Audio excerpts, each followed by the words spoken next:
One of the most coveted things in college football is landing a 5-star recruit.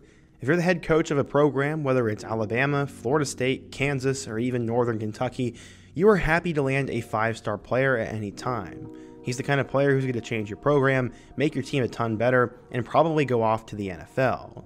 Sometimes, though, it doesn't work out for all 5 stars. Some of them end up becoming superstars, while others end up flaming out really quickly, and the subject of today's video is in that second boat.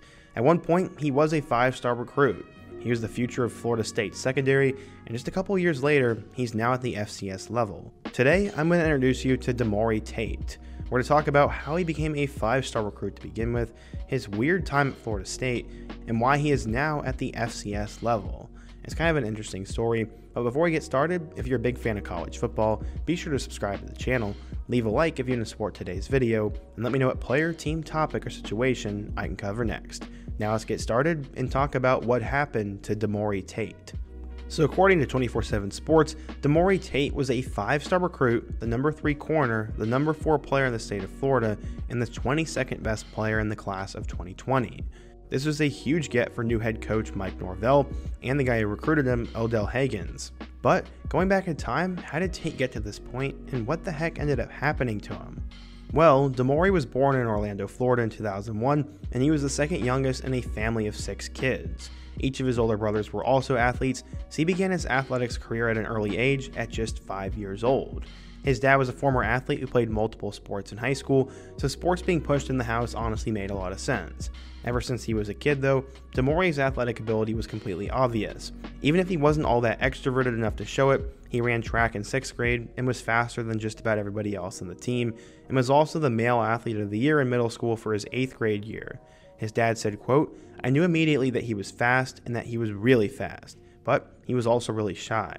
Sports were always a way for Demorie to break out and have fun though, and even though he was an introvert, he said, quote, "It was a lot of fun to me. I'd get the ball and I would just run. I never had to worry about getting caught or anything like that." Even still though, he really didn't fully believe in himself much as a kid, and it wasn't until he got to high school at Freedom High School in Orlando that he began to see how special he actually was. He said, quote, "I thought I was just doing what other kids do, and then I hit my growth spurt 8th grade year, and I had a really good season. I just knew that I was going to have a very special high school career." At the time, Tate had been playing running back during his summer youth leagues, but his older brother was already the starting running back at Freedom High School when he ended up arriving. That was when his coach suggested that he would move from running back to receiver to defensive back. This was due to his growing size and his great speed, and would end up working out perfectly for him. By the end of his freshman year in 2016, Demorie already had a scholarship offer to FAU. Despite him playing well as a freshman, the rest of his team struggled, only managing to win a couple of games, and not many scouts came to Freedom High because of that. It was more of the same the next year in 2017, when Freedom once again only won 2 games. Since Tate was one of the more talented players on the field in general, his coaches ended up playing him more as a box safety since he'd be able to cover more of the field.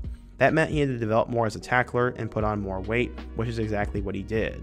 He put in the work over the offseason to fit his new role better and potentially make him more attractive to college coaches. His high school coach said, quote, "He stepped up his game and he understands his leverages and he'll fly to the outside and set his edge the way he's supposed to." Eventually, word got out about Demorie's play as the most talented player on defense, and more teams started to send scouts for his games. But he had always been a Florida State fan, so when the Seminoles came calling with a scholarship offer in 2018, it was the only other one besides Florida Atlantic, and it was hard to turn down.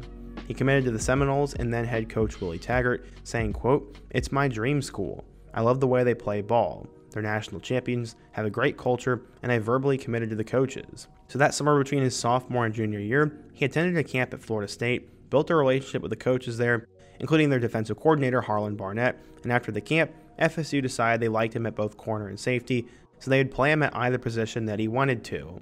During his junior year though, he started to get more attention. Tennessee, Auburn, Georgia, and Alabama, as well as other schools from around the country, also wanted him.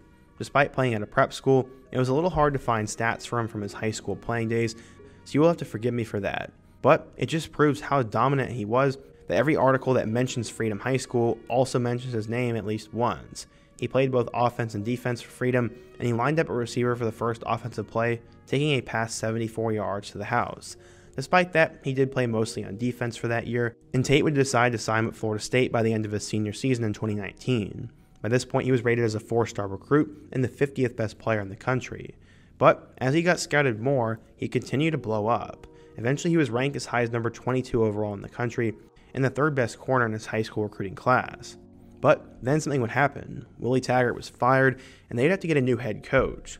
They decided to bring in Mike Norvell from Memphis, and despite the coaching change, he was happy to join Norvell's team. He said, quote, "Everything was good when I met Coach Norvell, and he was a good dude. He was more fiery, and I like that because it's going to rub on us players.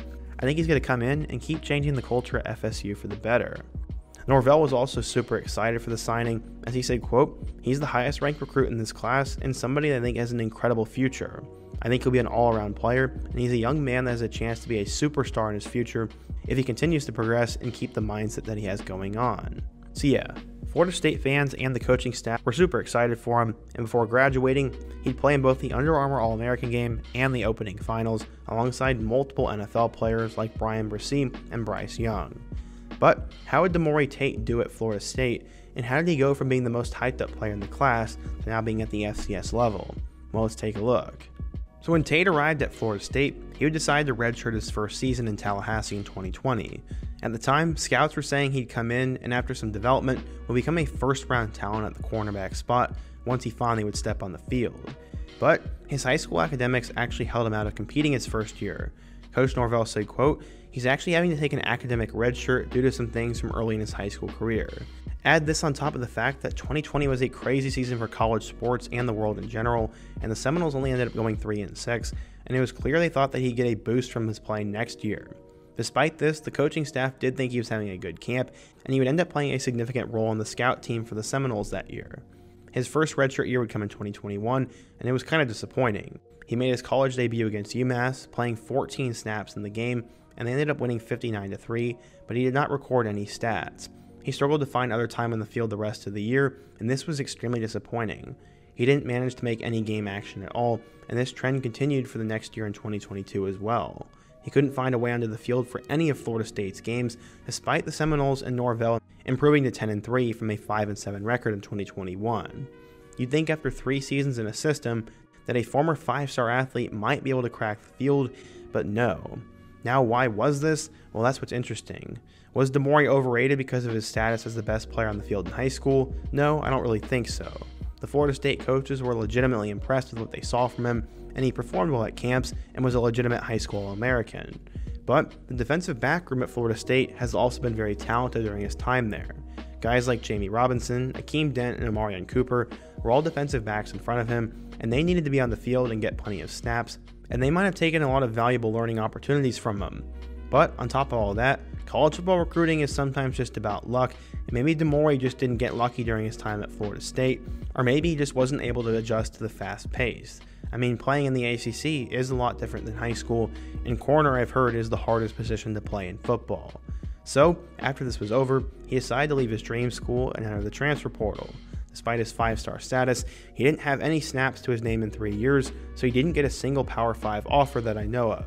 What's even more interesting is that he actually never played in the 2023 season. He was a 5-star recruit with good size and athleticism, and he was literally just hanging out in the transfer portal for a year, and no one wanted him. That would change after 2023 though, as I said, Florida A&M and HBCU FCS team finally offered him a scholarship to play for them. The Rattlers had just come off a 12-1 season under head coach Willie Simmons, and the team won the SWAC Conference Championship and the Celebration Bowl against Howard. He was one of 12 players that came from the FBS level who will now be with the Rattlers this season. So what's next for Demorie? Well, I think there's a good chance that he'll play at Florida A&M this upcoming season, which should be a really good FCS team. Willie Simmons is a really good coach and has gotten great talent out of former FBS players before, like former Vanderbilt quarterback Jeremy Musa.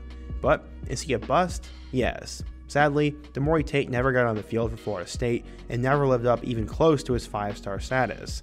The fact that he was in the portal for a year without any offers also just says that he was a bust. I feel bad for saying that, but it is reality. He didn't end up making it work after being so highly regarded, and this is definitely one of the more sad stories I've seen from a 5-star player in my time on the channel. I definitely hope the best for him at Florida A&M this upcoming season, and it wouldn't surprise me if he balls out and finds his way to be one of those undrafted players that makes his way into the NFL one day. It would be a great redemption story, but for now, Tate's got to figure that out. But what do you guys think? If you're a Florida State fan, why did Demorie Tate not work out for the Seminoles? And who's another 5-star recruit or hyped up recruit I should cover next? Be sure to let me know down below. Leave a like if you want to support today's video, subscribe if you're new, and check out all my other videos on the end screen. Hope to see you guys again soon, but until next time, peace.